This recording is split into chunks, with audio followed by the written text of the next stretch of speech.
وقد ثبت بر الوالدين من أحاديث النبي صلى الله عليه وسلم. قال رسول الله صلى الله عليه وسلم: إن الله يوصيكم بأمهاتكم ثم يوصيكم بآبائكم ثم يوصيكم بالأقرب فالأقرب. قال رحمه الله: لما قص الله تعالى الأمة بدرجة ذكر الحمل وبدرجة الإرزاء حصل لها وبذلك 3 مراتب وللأب مرتبة واحدة. ما هي ثمرات بر الوالدين؟ هي: الأول غفران الذنوب، ودليل ذلك قوله صلى الله عليه وسلم عن ابن عمر أن رجلا أتى النبي صلى الله عليه وسلم فقال: يا رسول الله، إني أصبت ذنبا عظيما فهل لي من توبة؟ قال: هل لك من أمي؟ قال: لا. هل لك خالة؟ قال: نعم. قال: فبرها. الثاني التوفيق بالدنيا. الثالث استجابة الدعاء كويس القرني عندما مر بأمه بر الله خصمه بل أبر الله شفاعته فكان مستجاب الدعوة. قال المناوي: لا يدخلن الجنة بشفاعة رجل قيل إنه ويس القرني. الرابع الزيادة في الأمر. قال عليه الصلاة والسلام: لا يرد القضاء إلا بدعاء ولا يزيد في الأمر إلا البر. رواه الترمذي والطبراني. الخامس يوصل إلى نعيم الجنة. عن عائشة رضي الله عنها قالت: قال رسول الله صلى الله عليه وسلم: نمت فرأيتوني في الجنة فسمعت صوت خارج يقرأ فقلت: من هذا؟ فقالوا: هذا حارث بن نعمان. فقال رسول الله صلى الله عليه وسلم: كذلك البر كذلك فكان أبر الناس بأمي. وقد حذر الله ونبيه من حقوق الوالدين.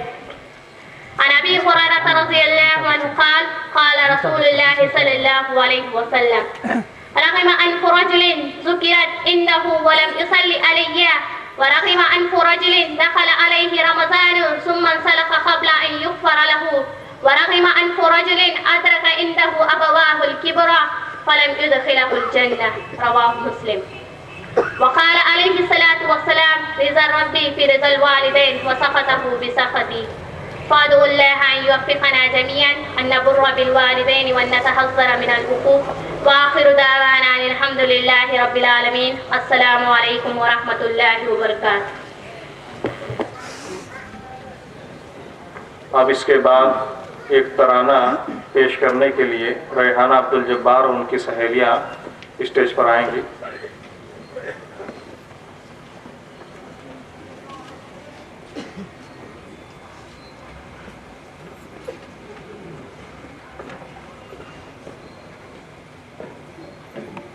السلام علیکم ورحمۃ اللہ وبرکاتہ. بسم اللہ الرحمن الرحیم. ترانہ. ہم بناتے فاطمہ ہیں، ہم بناتے مومنین، ہم بناتے فاطمہ ہیں، ہم بناتے مومنین. صد سپاس و شکر یا رب ہر پنلی کی زمین. شرف نام فاطمہ سے کس قدر ہے دل نشین. چومتا ہے چرخ نیلی پام بھی اس کی جبین. نازش عرش بری ہم طالبات علم دین. ہم بناتے فاطمہ ہیں، ہم بناتے مومنین، ہم بناتے فاطمہ ہیں، ہم بناتے مومنین. راہ حق کی راہ رو ہے، دین کی ہے طالبہ، ہے کتاب اللہ کافی اور حدیث مصطفیٰ.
حفظ بھی تفسیر بھی قال قال کی صداؤں کی ہنسی تعبیر بھی دامن مقصود میں ہے علم کا در سمی ہم بناتے فاطمہ ہے ہم بناتے مومنین ہم بناتے فاطمہ ہے ہم بناتے مومنین چار جانب دہر میں اب کفر کی الوار ہے دیکھیے گا جس طرف بھی شرک کی تمہار ہے میٹھنے اسلام کو اب ہر کوئی تیار ہے یہ سبھی کچھ دیکھ کر دل ہے بہت اندوہگی ہم بناتے فاطمہ ہے ہم بناتے مومنین ہم بناتے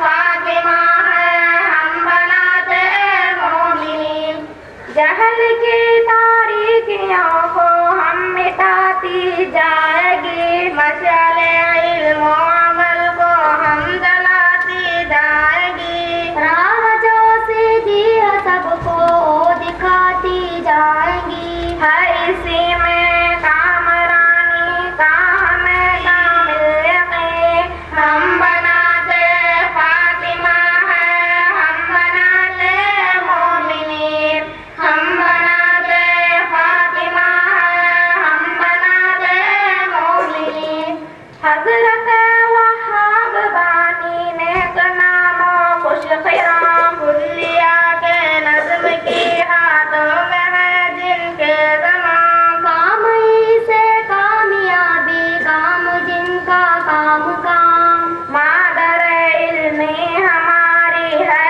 جمیلوں سے ہنسی ہم بناتے فاطمہ ہے ہم بناتے مومنین ہم بناتے فاطمہ ہے ہم بناتے مومنین ہم بناتے فاطمہ ہے ہم بناتے مومنین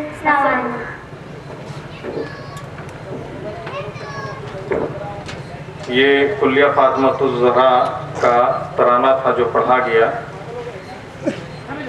ہمارے جو احباب جلسگاہ کے بجائے ادھر ادھر منتشر ہیں ٹہل رہے ہیں ان سے گزارش کی جا رہی ہے کہ جلسگاہ میں تشریف لے آئیں یہاں پر بیٹھیں تاکہ نظام جلسہ خراب نہ ہو. عبدالرزاق صاحب جو ہمارے ادارے کے ٹرسٹی ہیں ان سے گزارش کی جاتی ہے کہ وہ اسٹیج پر تشریف لائیں. یہ ترانہ چھوٹی بچیاں پڑھ رہی تھی. اس کے بعد فاطمہ سیف اللہ جو الصف الخامس یعنی عالمیت اولیٰ کی طالبہ ہیں اب وہ اردو تقریر کریں گی. فاطمہ سیف اللہ چتردرگا. السلام علیکم ورحمۃ اللہ وبرکاتہ. الحمدللہ رب العالمین والصلاة والسلام علی رسولہ الکریم اما بعد.